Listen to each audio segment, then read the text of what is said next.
Phil's going out west. This is like one of those interesting, like, because you got a long West Coast road trip. And so many times you go out west and you struggle. And a lot of it is kind of out of sight, out of mind, right? But is that going to be the case if they're struggling out on the West Coast this time around? I guess it remains to be seen. Look, what I do know is they definitely need to change the scenery because South Philadelphia was not it for them this past week and weekend, really. It's just, you look at it and 1-5 and getting swept by the Yankees, and I thought that they were bad in pretty much every way possible. Starting pitching was suspect. The bullpen let them down. Situational hitting was absolutely dreadful. They didn't really slug the ball that much either. So I don't think that going west can hurt them. I know that the quality of opponent is not easy. Seattle has struggled at home for what it's worth, and they've been pretty bad lately. So they're really going through it themselves, but they're going to throw 3 really good starting pitchers at you. It won't be easy against the Dodgers or Diamondbacks, but they needed to get out of town. That's for sure. Well, and with that, then that's an interesting topic because obviously they've been so far out in front. They've been the number 1 seed. They lost 2 games at home, Game 6 and Game 7 last year. Is it, to you, detrimental if they're not the number 1 seed?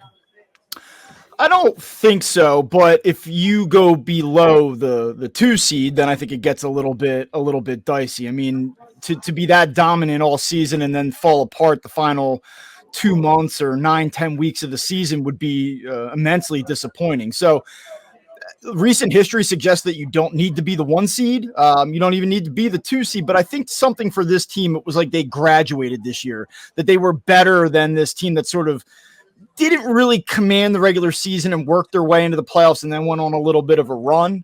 I think that the evolution for this team was be adults this year, show that you're the best team, and go win it. And, I think they still have obviously a really good opportunity to do that with a 6-game lead over the Braves at the moment, but they had a chance to end this thing with a couple good weeks here, and they weren't able to do it.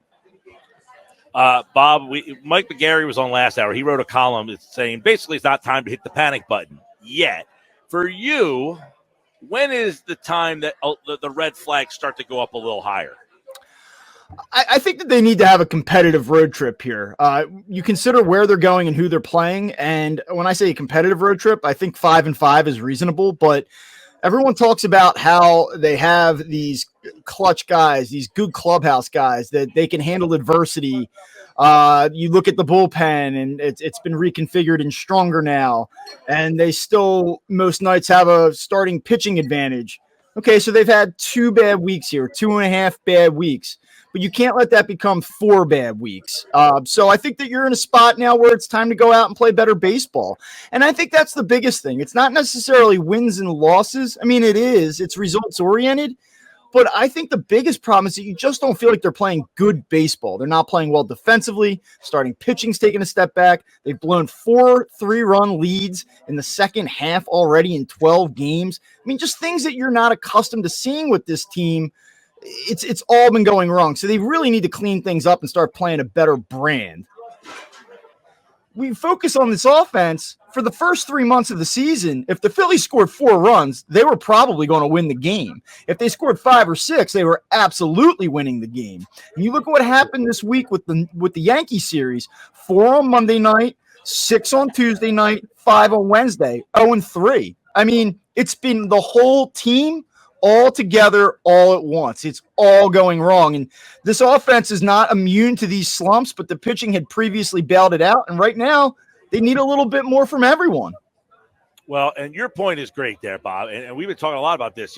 If Suarez isn't the guy that he was in the first half and he's just the regular Suarez, you're probably back in the pack. Sanchez pitched so over his head. If he's not that guy, you're probably back in the pack a little bit. Strom and Hoffman, nobody thought those guys. So a lot of these guys have pitched so far over their heads, but you're kind of just like reshuffling the deck back to where you kind of have been in the past. But I guess the question goes back to if you aren't the guys you were in the first half, then what are you?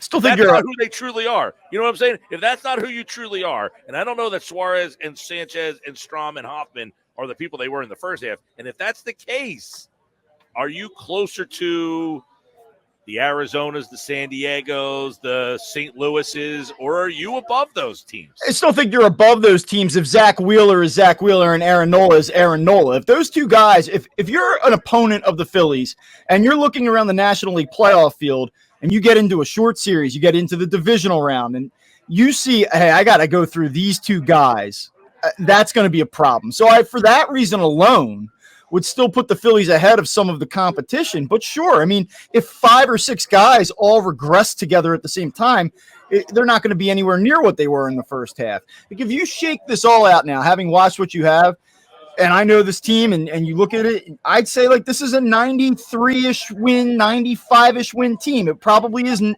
It's not a 110 win team. We know that now. Like, that's very clear. But are they still a good team? Yeah, and they're a good team going through a rough stretch. I'll give you this. That Yankees team that wiped the floor with the Phillies this past week, they went from being 27 games over 500 to 15 games over 500 through a really bad June and July stretch. I mean, they went 11-23 over 34 games. And then all of a sudden last weekend in Boston, they lose Friday night, and they figured something out Saturday, and they went on a tear Saturday, Sunday, and into Philly this week. So you can figure it out quickly. Bob Wankel, Crossing Broad, Red October, Philly. Phillies out west, 9:40 is the start tonight. And you'll have, 2 weeks of them out there almost. They got Seattle, L.A., and Arizona. Philadelphia, L.A., Milwaukee, Atlanta. They're the top 4 teams in the National League. They all had losing records in the month of July. So that other group of teams all kind of made it interesting. And at the deadline, Bob, they went real interesting. I think Arizona and the Padres may have been the most interesting stories. So this National League all of a sudden got way more interesting than it was 3 weeks ago. It's just the latest example of the regular season meaning less than it ever has before. I mean, for better or for worse, you talk about parity all the time in the NFL. We've seen it here recently in Major League Baseball the past couple seasons with this reconfigured postseason format. And we're probably going to see it again this year. You know, there's going to be a team that you look at and say, wow, for the most of the year, I didn't really consider them to be a threat. Now they're here, and now they're winning in the postseason. So it's going to be up to the Phillies to sort of combat that and not let a team that finishes with 10 fewer wins knock them off in October. But you're right.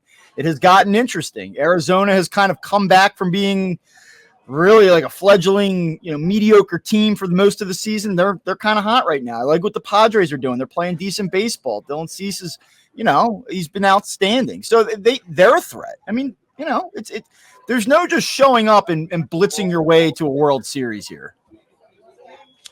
Yeah, I know that.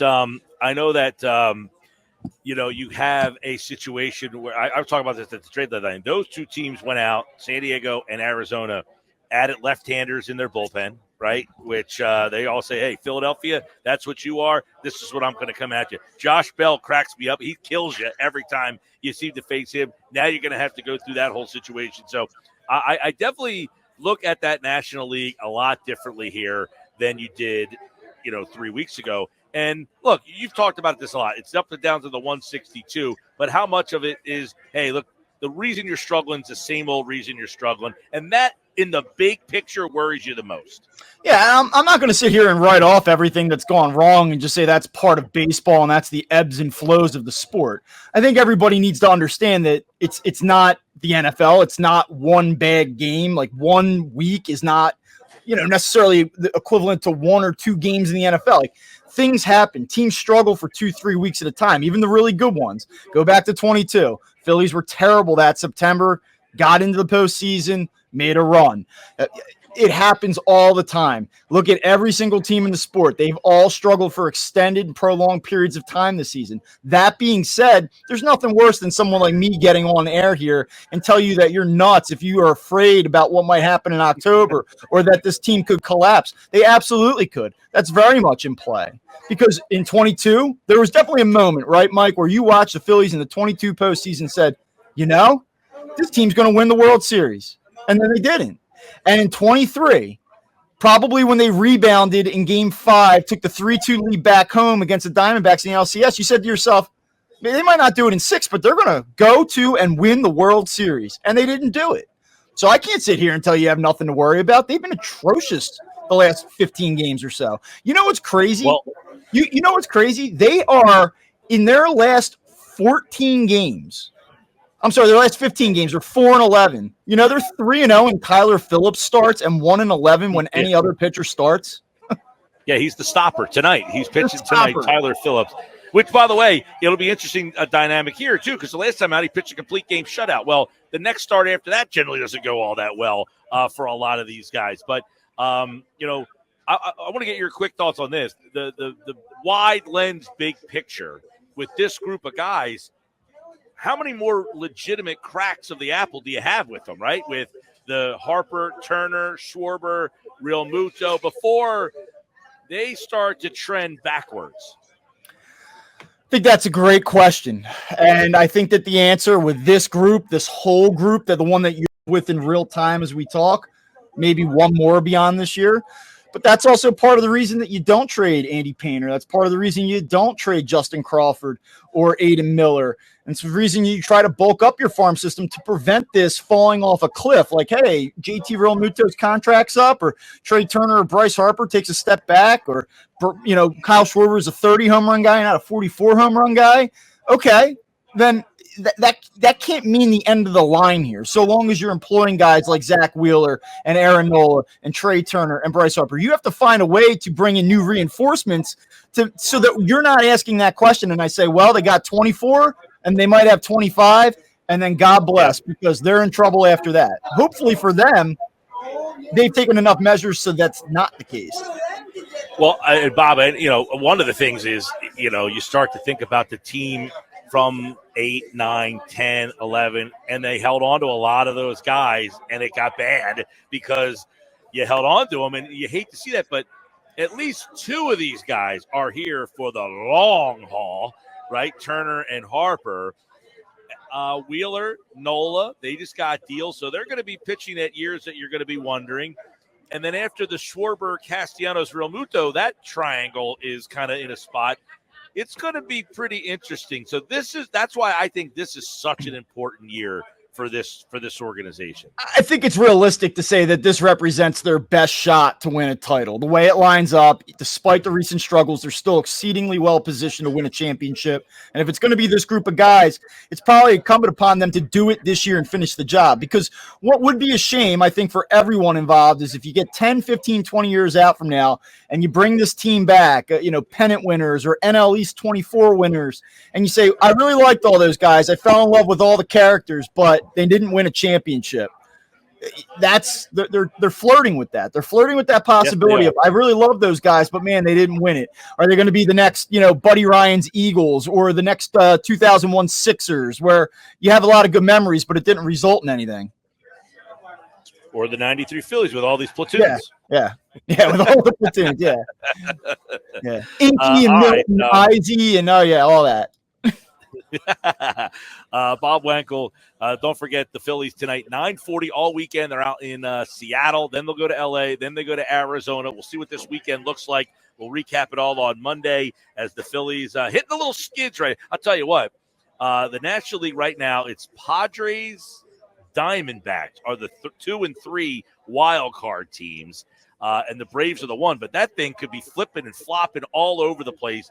And I don't know, Pittsburgh, that's a team I have no interest in playing in a playoff situation, right? I mean, that this is getting kind of interesting. So, hey, it would look like it was going to be a party of a summer for the Phillies, starting to get a little dicey, but it makes it more interesting. All right, Bob, have a good weekend, man. We'll catch up with you. All right, man. Talk soon.